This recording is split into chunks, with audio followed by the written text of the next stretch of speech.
guys, what is going on? Redmaster here, and welcome back to the episode of TV Commentary. We are just going to hop into the matches, but before then, I do want to just quickly apologize. I haven't been making some videos recently, just clearing up some things over on my side, just so I'd give you guys a little update on that. Nothing too serious, should be moving back into videos quite soon, but until then, hopefully you guys do enjoy this TV commentary. With that being said, let's hop straight into the matches. First match of the day will be Rulf taking on Rios 96. Rulf passes his turn 1, Rios responds with a Lumberjack, so that's going to get hopefully some chip damage next turn. Rulf can't really defend against that Lumberjack right now, so he's going to have to take the damage. Rios responds by throwing out a Were-Rat, it seems, of his own to put some extra pressure on the Lumberjack, of course, chipping the castle a little bit. How will Rulf respond? Turn 3, he'll get out a Southport Captain, giving him that +2 ramp for next turn, but positioning it away from the Were-Rat and the Lumberjack in fear of a buff, maybe. Kunoichi, though, from Rio is going to threaten the Southport Captain unknowingly to Rulf. Were-Rat and Lumber chips away the castle, bringing it to 16. That extra ramp is going to come in handy as we see the Southport Captain trade with the Were-Rat, and Hassan City Guards comes out utilizing that ramp from Southport, trades the Lumberjack. Another Hassan City Guard presses forward offensively, and the Shaman comes out for an extra draw. We see that Phantom Strike could be useful in the future, but we'll see how things go.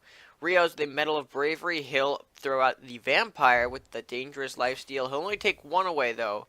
Only gain back one, I should say. And the Kunoichi trades with the Shaman successfully. No chance of a Vampire kill for Rulf. But Rulf's going to damage the castle while he's there with his Southport Captain, and kills the Vampire with a Barbarian. And for a little extra pressure, we'll throw out a Felty Peasant. Interesting to see the Peasant in the deck. I'm not sure why he chose to include it, but interesting nonetheless. The Necromancer from Rios will waste all of his gold to take out the Barbarian, and the Peasant trades with the Necromancer. Rulf responds with a King Crab, and another shot at the castle from Southport Captain. So Rios is in a little bit of trouble here. He's getting pushed pretty aggressively. Headless Horseman is going to kill off the Southport Captain. That's what he needed to help get some defense. However, there's the Witch Doctor in Rulf's hand. We'll see how that comes to play later. Actually, no, not later. He'll throw it out right now. And that is going to utilize the Phantom Strike to take out the Headless Horseman, while the King Crab, you saw, chipped away the castle for 4, putting the game at 16-12 in Rulf's favor. Lumberjack from Rios will attack the King Crab for 1, get the extra draw. Pegacorn as well, going to trade into King Crab, but he can't do anything. That King Crab is still alive. And that Witch Doctor will not only take away 5, but the King Crab as well taking away additional 4, bringing it to 16-3. And this game is pretty much over as 2 Barbarians come charging in to Rios' castle here. Rios doesn't really have much to do.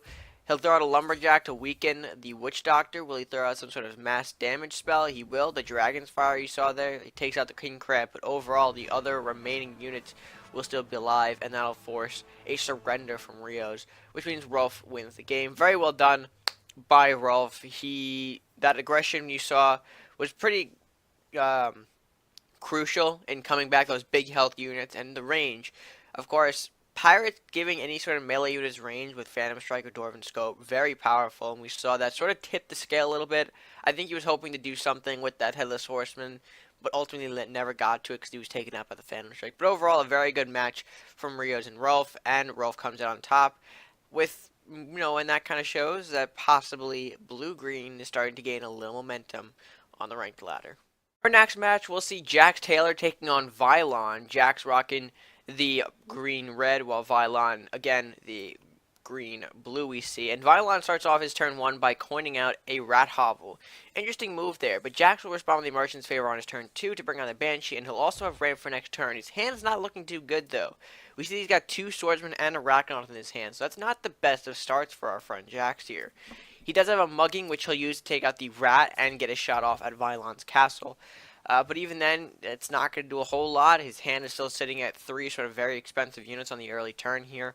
Lumberjack, though, from Vylon will weaken the Banshee, and the Rat will successfully trade with it, giving Jax the Vanishing Strike. Alright, but doesn't have a unit to work it with, although now he just drew the Banshee. So that Banshee will run up to the castle and equipped with the Vanishing Strike.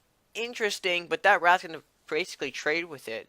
And as Vylon does take that trade, sending the Banshee back to Jax's hand, Southport Captain as well from Vylon, so that extra ramp will be used in the next turn, giving Vylon 7 gold. Captain, though, from Jax as well. Well, that ramp's actually going to give him one of the swordsmen, hopefully, but we'll see. Headless Horseman will hit the castle, not the target that Vylon was hoping for, and a one-eyed Maddie as well to reinforce the board presence. He'll draw a Asuras from that. Interesting, but overall, I think he was hoping for a range unit. Jax will now use a mugging, not opting to take the swordsman. He'll not weaken, kill off Saurus, and the Banshee will trade with the Headless Horseman, giving Jax the ninja training, which he'll use immediately to see if he can get a better draw. He'll get Dragon's Horde, but not the card he was hoping for. Tyrannosaurus from Vylon, interesting choice. He'll use that to accelerate his units forward, the Rat and the Captain. However, that swordsman in Jax's hand is probably going to become useful now, as we do see him take out the Rat and the Captain. Merchant's Favor as well for the next turn. Not sure what he's trying to accomplish with that Merchant's Favor. He might be using a Dragon's Horde Swordsman combo for the next turn. But Tyrannosaur takes out Swordsman, and Flux as Southport Captain come out and accelerate. Or Tyrannosaur will accelerate the Captain that Jax has over to Vylon's side of the board. Another Swordsman will take out the Tyrannosaur, no problem, and the Dragon's Horde. Okay, so we do see that Dragon's Horde has to be used. The Rat will trade, or not trade. The Rat gets killed off by Southport Captain. Excuse me. Frost Giant, though, from Vylon freezes the Swordsman. This Captain can take it out, though, without getting damaged, so that's pretty cool. That the Frost Giant is seeing a little bit of play here in this deck. The Rat King as well from Vylon. Interesting choice. The Rat King will take out, well, not really. The combination of Rat King and one Rat will take out the Southport Captain. That's what I was trying to say. I'm getting a little tongue-tied in this matchup. Oh boy, we're like losing the English language. Eternal Darkness from Jax Taylor. He'll push around his zombies a bit, try to set up for a Rakanoff play, hopefully in the next turn. He does have it, but a lot of the presence that Vylon has is on Jax's side of the board. Yarm Giant will take out 2 of the zombies. Flux chops away the castle. He'll get a battering ram and swiftness. The Rat will take a shot at the castle. The Captain as well. Well, the Frost Giant will get he can't get any buffs, so he'll just strike at the castle again for 4 damage. And the Rats are going to start trading with a couple of zombies here. Well, one does anyway, or two of the Rats trade into one zombie. I think that maybe could have been played a little better. But what will Jax do? He'll throw out the Rakanoth to clear his side of the board, or clear mostly, but weaken the Frost Giant. He'll use the Rakanoth attack to kill it. Zombie takes out the Maddie. Zombie with the scope takes out the Rat. And now that leaves Vylon with a pretty hefty advantage on his side of the board. Ragnar from Vylon will chop down that zombie. It no longer exists. And Jax is left in quite the predicament here. He has a Mercenary Execution and the Banshee, so he can play both of his cards this turn. He'll use the Mercenary Execution, gets rid of the Ragnar, and attacks with the zombie to weaken the Yarm Giant, and the Banshee finishes off the Yarm Giant. Alright, so that wasn't a bad turn from Jax, but overall, he's at a very big disadvantage here. We can see he's got the Shadow Dance, though. Could that potentially save his Rakanoth? Well, we'll see.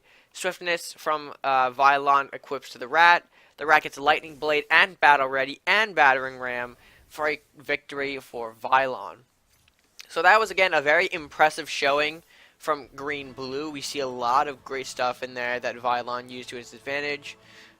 Flux, the Southport Captains, Tyrannosaur, Yarm, Ragnar, giving Jax all this stuff to worry about, and overall not, enough time to sort of just take out methodically what he needed to, and that kind of, if that makes a little bit of sense here. As you go back in the match, you'll see, Jax was kind of at a disadvantage from the moment he started that game with his sort of poor hand, and I think that we saw carried out into the rest of the game. But overall, a good showing again from Blue-Green, putting on the pressure, putting on the aggression, and further solidifying its place in the ranked ladder competition. Final match today, we do have Frankasaurus taking on TAAAN. I'm going to call him TAAN because I don't want to alleviate those A's.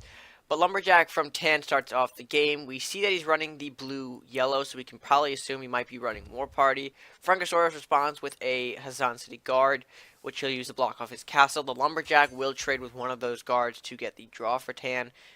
In a War Party deck, it is very important to take all the draw opportunities you can to get that War Party. So we see TAAAN maybe taking advantage of that. School of Knowledge, though, for Frankasaurus. He'll place it behind his castle and trade one of the Hazan City Guards with his remaining guard. And a Salahar Rider will come out from TAAAN as well to push some aggression. Forbidden City as well to get that draw. We know, again, draw very important for War Party decks. How will Frankasaurus respond, though? He'll respond with the Salahar Spitefish. A card that hasn't really seen a lot of play recently. It's kind of been on a steady decline, but it's nice to see him getting some use here. And he'll take out the Hassan City Guard, but a Lightning Blade from Salahar Rider will take out the Spitefish, School of Knowledge, and weaken the castle down to 13.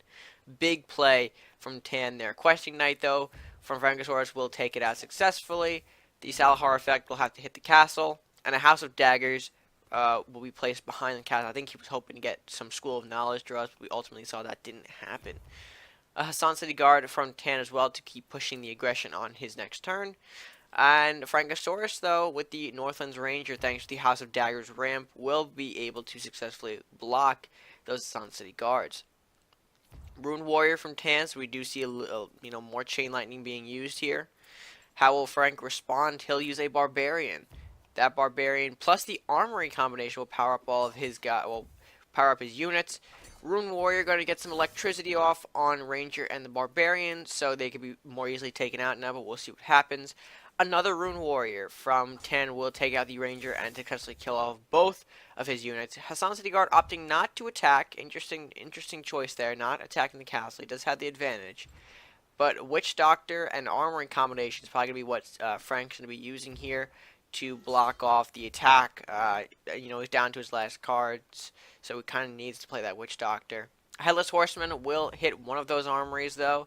So, Witch Doctor getting a little bit weaker. Knight of Flowers as well, looking to hopefully power up. Although we do see the Phantom Strike, which Frankasaurus will use. What will he hit, though? He'll hit the Knight of Flowers before he gets that 4/5 buff.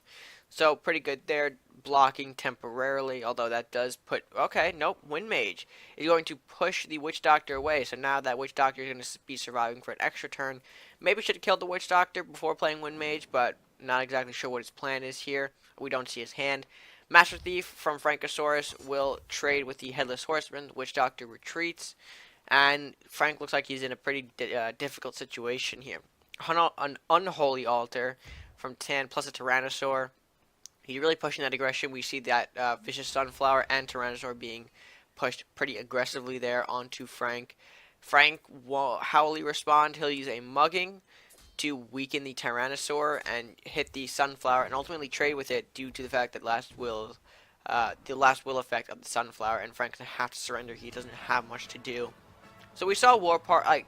I don't want to just jump to War Party, but that's what really the colors imply here. So if that was a War Party deck, a pretty well put together one is what it was, and we saw that sort of the green-yellow greed is still around, but it's sort of tampering off here with that. We can see that it's not as powerful as it once was. So, sort of an interesting showing from both decks here. We saw that the greed had potential to stave off the War Party, but ultimately that Lightning Blade was a pretty devastating move. And, I mean, pretty much after that, we saw that he wasn't able to recover. The House of Daggers, the Ranger, the Rune Warriors, all things that maybe could have been handled at a different time, but the timing of it all just didn't work out for Frank here. So, an unfortunate loss for Frank, but War Party, I assume is what TAAAN was using, is still a pretty viable option indeed. That, guys, that's going to do it for today's video. If you guys did enjoy, please be sure to leave a like on the video, share with your friends, and of course comment down below your thoughts on today's matches. If you are new to the channel, please hit that subscribe button. Help us grow the channel. Help show your support just by clicking that subscribe button, helping us grow. Little side announcement before I go: there were some bug fixes that went out, I think, 4 days ago. I didn't really comment on it because there's not a list available, but my thoughts, very nice on it. If those who are interested in that, it seems like they really targeted the dojo bug, which I'm not 100% sure on what it was, but I think it was based on drawing with the opponent's traps, something along those lines. So if that's fixed right now, that's a very good sign. But yeah, I just wanted to let you guys know about my thoughts on the bug fix patch. I like it a lot. And with that being said, guys, that's going to do it for me for now. So until next time, guys, stay gaming.